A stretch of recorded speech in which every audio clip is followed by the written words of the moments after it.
आपके सामने एक बड़ी खबर रखे। आरजेडी के रवैये से बिहार कांग्रेस के नेता नाखुश हैं। इस वक्त की बड़ी खबर आपके सामने दे रहे हैं।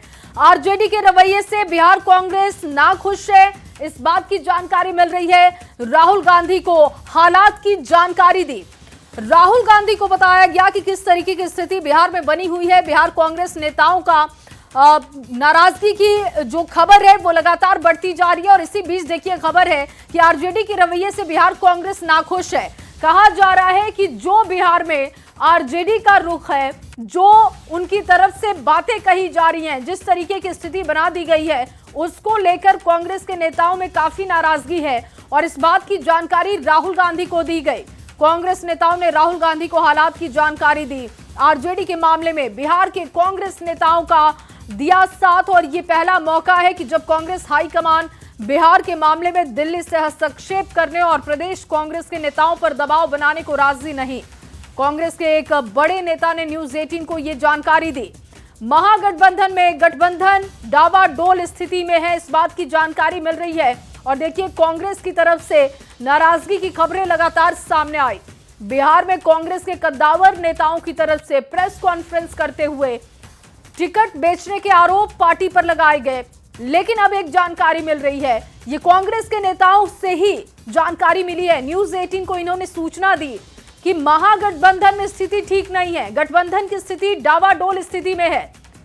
और इसके साथ साथ बिहार में आरजेडी का रुख सबसे बड़ी परेशानी बनी हुई है। संजय कुमार ज्यादा जानकारी के साथ जुड़ चुके हैं। संजय, राहुल गांधी को हालात की जानकारी दी गई है। बिहार में आरजेडी का रुख, उनकी सोच अब दिक्कत कर रही है कांग्रेस के नेताओं के लिए। जय, निश्चित तौर पर बहुत जिम्मेवारी के साथ न्यूज 18 इस खबर को चला रहा है। बिहार कांग्रेस के एक बड़े नेता ने आज न्यूज 18 से बातचीत की है और आरजेडी के रवैये पर गहरी नाराजगी है बिहार कांग्रेस के नेताओं में। और जिस तरीके से पिछले 2-3 दिनों में परिस्थितियां उभर कर सामने आई हैं, वैसे में कांग्रेस के नेता आरजेडी के रवैये को लेकर नाखुश है। सारी स्थितियों की जानकारी राहुल गांधी को दी गई है। एक एक बात की जानकारी राहुल गांधी को दी गई है। उन्हें अवगत कराया गया है बिहार की जो मौजूदा राजनीतिक परिस्थिति है उससे। और राहुल गांधी ने भी ये स्टैंड अपना क्लियर कर दिया है। वो बिहार कांग्रेस के नेताओं के साथ हैं। बिहार कांग्रेस के जो नेता हैं वो उन्होंने जानकारी जो दी, तो उसके बाद राहुल गांधी ने कहा कि आप अपने स्टैंड पे कायम रहो। सेंट्रल से किसी भी तरह का इंटरफियरेंस जो है वो नहीं होगा। तो जाहिर सी बात है, जिस तरीके से हालात बने हैं और फ्रेंडली फाइट तक ही ये बात नहीं है। जो परिस्थितियां बन गई हैं वैसे में लगता ही नहीं है कि महागठबंधन में कोई गठबंधन नाम की चीज है। तो कुल मिलाकर जो परिस्थितियां बनी हैं, संजय देखिए, ये आरोप तो पहले से भी महागठबंधन पर रहे हैं। और अब देखिए स्थिति तो बहुत खुलकर सामने आ रही है कि 11 सीटों पर फ्रेंडली फाइट की स्थिति बन गई है। अंतर कलह की जो तस्वीर है अब वो खुलकर सामने आ रही है। और समझ आ रहा है कि जो सीटों का फॉर्मूला नहीं रख पा रहे हैं ये लोग, कहीं ना कहीं इसकी बड़ी वजह ये अंतर कलह है।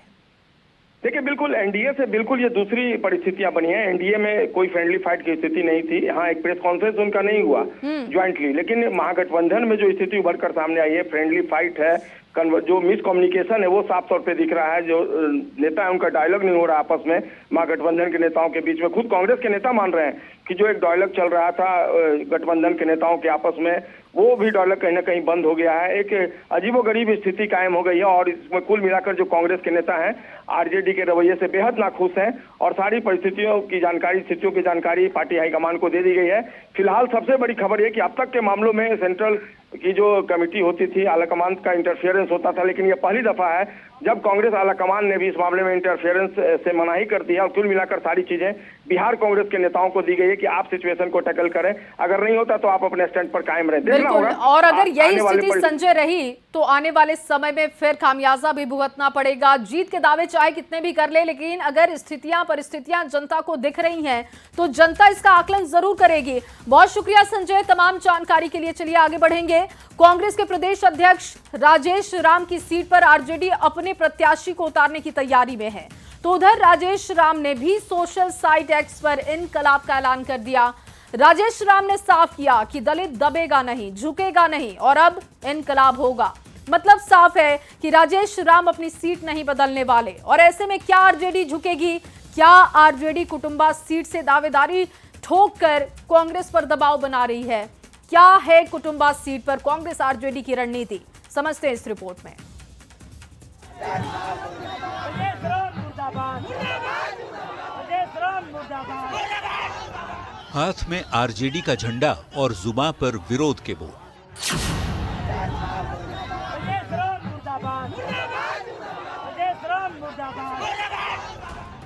ये तस्वीर 28 सितंबर की है, जब बिहार कांग्रेस अध्यक्ष राजेश राम अपने विधानसभा क्षेत्र कुटुंबा में पहुंचे तो जबरदस्त विरोध का सामना करना पड़ा। आरोप लगा कि आरजेडी के कार्यकर्ता राजेश राम का विरोध कर रहे हैं और ये तस्वीर सोशल मीडिया पर खूब वायरल हुई।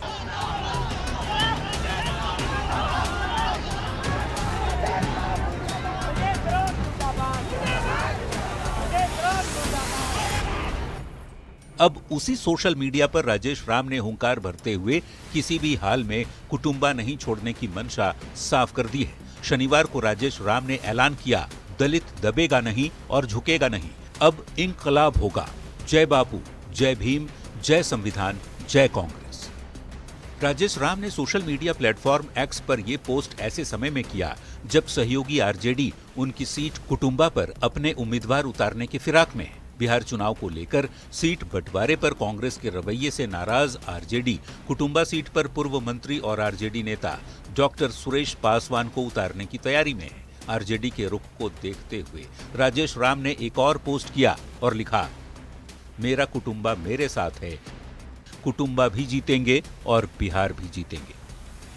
राजेश राम पोस्ट के जरिए ये साफ करना चाहते हैं कि कुटुंबा को लेकर कांग्रेस का इरादा क्या है, क्योंकि कुटुंबा से बिहार कांग्रेस अध्यक्ष राजेश राम विधायक हैं और आरजेडी इस सीट पर अब की बार पूर्व मंत्री डॉक्टर सुरेश पासवान को आगे कर रही है। आरजेडी ने राजेश राम की पारंपरिक सीट पर ही दावा ठोक दिया है, इसलिए कांग्रेस भी अड़ गई है कि चाहे कुछ भी हो जाए, कुटुंबा से राजेश राम ही लड़ेंगे।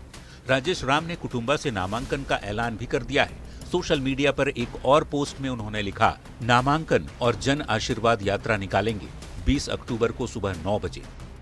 जिला कार्यालय दानी बिघा से कांग्रेस की जन आशीर्वाद यात्रा निकलेगी। राजेश राम लगातार 2 बार से कुटुंबा में जीत हासिल कर रहे हैं, तीसरी बार हैट्रिक की तैयारी में हैं, लेकिन इस सीट पर आरजेडी भी निगाहें गड़ाए बैठा है।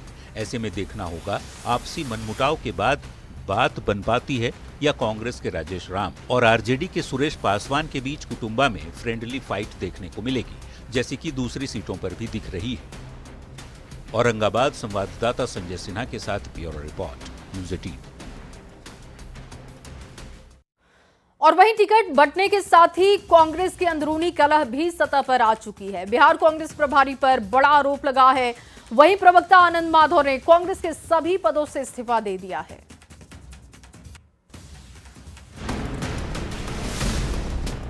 महागठबंधन में सीटों पर सिर फुटअव्वल तो चल ही रहा है, कांग्रेस में सीटों पर कलह भी बढ़ता जा रहा है। नाराज कांग्रेस नेताओं ने प्रेस कॉन्फ्रेंस करके प्रदेश नेतृत्व के खिलाफ मोर्चा खोल दिया है। बिहार कांग्रेस प्रभारी कृष्णा अल्लावरू पर बड़ा आरोप लगाया है। नाराज नेताओं ने कहा है कि टिकट चोर पार्टी छोड़। इतना बड़ा खिलवाड़ हो रहा है और राहुल गांधी तक खबर नहीं जा रहा है। उनके बीच के जो आदमी है वो गड़बड़ कर रहे हैं। हम चाहते हैं कि प्रेस संवाददाता के माध्यम से आपकी आवाज़ दिल्ली दरबार तक पहुंचे और अल्लावरू पर जांच की एजेंसी बैठाया जाए और जो गलत लोग टिकट दिया गया उस पर भी कार्रवाई हो।